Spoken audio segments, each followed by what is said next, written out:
সবাইকে নমস্কার।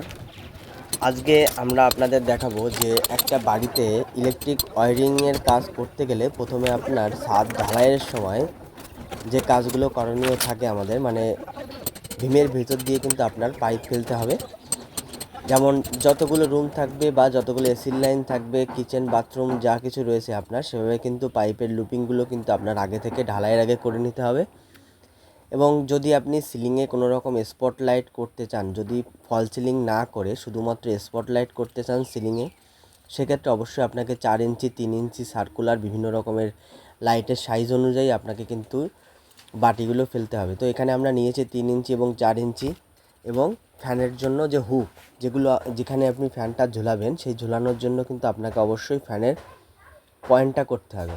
তো এখানে আমরা আমাদের কাজের পজিশন অনুযায়ী আমরা জিনিসপত্র নিয়েছি এবং আপনাকে ঢালাইয়ের ভিতরে অবশ্যই খুব সুন্দর একটা পাইপ দিতে হবে, নাহলে কিন্তু আপনার যখন আপনি তার ঢোকাবেন, যদি খারাপ পাইপ ব্যবহার করেন, সেক্ষেত্রে কিন্তু আপনি পরবর্তীকালে তার ঢোকানোর সময় কিন্তু অসুবিধার সম্মুখীন কিন্তু অবশ্যই হবেন। তো সেক্ষেত্রে আপনারা একটু ভালো পাইপটা ইউজ করবেন, তাহলে তারটা কিন্তু খুব সুন্দরভাবে ঢুকে যাবে।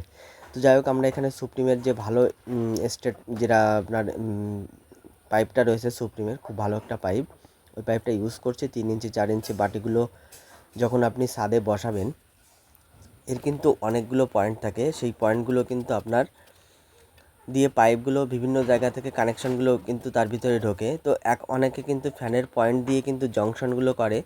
তো সেক্ষেত্রে কিন্তু অসুবিধা হতে পারে পরবর্তীকালে ফ্যানের পয়েন্টের সাহায্যে, বা ছাদে যদি আপনার একতলা বাড়ি থাকে, গরম হয় কিন্তু তারগুলো। আমরা সবসময়ের জন্য ভীমের মধ্যে দিয়ে ফেলি এবং উপরে ফ্যান পয়েন্টে কোনো রকম জংশন করি না। আর ফ্যানের পয়েন্টগুলো বা বাটিগুলোর সাইডগুলো কিন্তু আপনাকে অবশ্যই ব্ল্যাক টেপ মারতে হবে, নাহলে কিন্তু আপনার যখন ভাইব্রেটার মারবে তখন কিন্তু মশলাগুলো ঢোকে, বাটিগুলো কিন্তু বন্ধ হয়ে যাবে। তো এখানে আমরা মাপামাপি করছি এবং মেপে কিন্তু সুন্দরভাবে সাইজ করে বসাতে হবে, যাতে আপনার নিচের দিক দিয়ে লাইটগুলো দেখতে কিন্তু খুব সুন্দর লাগে। তো এখানে আমরা মাপঝোপ করে লাইট বসাচ্ছি, ফ্যানের হুক এবং যে পাইপগুলো ভীমে ফেলছি সেগুলো কিন্তু অবশ্যই আপনাকে তার দিয়ে স্ট্রেট করে সুন্দরভাবে কিন্তু বেঁধে দিতে হবে, যাতে যখন আপনার ঢালাই মিস্ত্রিরা ভাইব্রেটার মারে, দেখুন তাদের কিন্তু প্রচণ্ড তাড়া থাকে, তারা কিন্তু অতটা লক্ষ্য করবে না, তারা চাইবে যে তত তাড়াতাড়ি আমরা ঢালাইটা দিয়ে যেতে পারি। তো সেক্ষেত্রে কিন্তু আপনাকে পাইপগুলো এমনভাবে ফেলতে হবে যাতে ঢালাই দেওয়ার সময় যেন কোনো রকম অসুবিধা যেন না হয় পাইপে।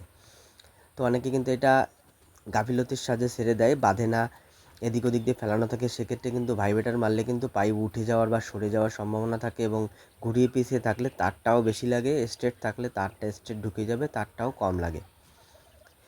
তো এগুলো থাকলো আপনার প্রথমে আপনার বাড়ি করার প্রথম স্টেপে ইলেকট্রিকের যে ওয়্যারিংটা এবং বাটি ফাটি দিয়ে টোটাল কাজটা। তো আমরা কমপ্লিট করতে করতে আমাদের প্রায় রাত হয়ে গেছে। তো দেখতেই পাচ্ছেন, হালকা একটা টিফিন করে নিলাম, লাইট লাগিয়ে নিয়েছি, কমপ্লিট কাজ প্রায়। তো অবশ্যই আপনাকে নিচের দিকে কিন্তু পেরেকটা মারতে হবে, কারণ পেরেক যদি আপনি না মারেন তাহলে কিন্তু আপনার এই পাইপগুলো কিন্তু উঠে যাবে। তো আমরা পেরেক মেরে সুন্দর করে নিয়েছি এবং 8:30 প্রায় 9টা বেজে গেছে প্রায়। তো যাই হোক, কাজ শেষ করতে করতে প্রায় 9:30 বেজে গেছে। তো এইভাবে আমরা ওয়্যারিংয়ের কাজটা কমপ্লিট করেছি। তো অবশ্যই ভালো লাগলে লাইক, শেয়ার, কমেন্ট এবং সাবস্ক্রাইব করবেন। আর ইলেকট্রিকের পাইপ ফেলতে হলে অবশ্যই এইভাবে ফেললে খুবই উপকৃত আপনারা হবেন। সবাইকে ধন্যবাদ।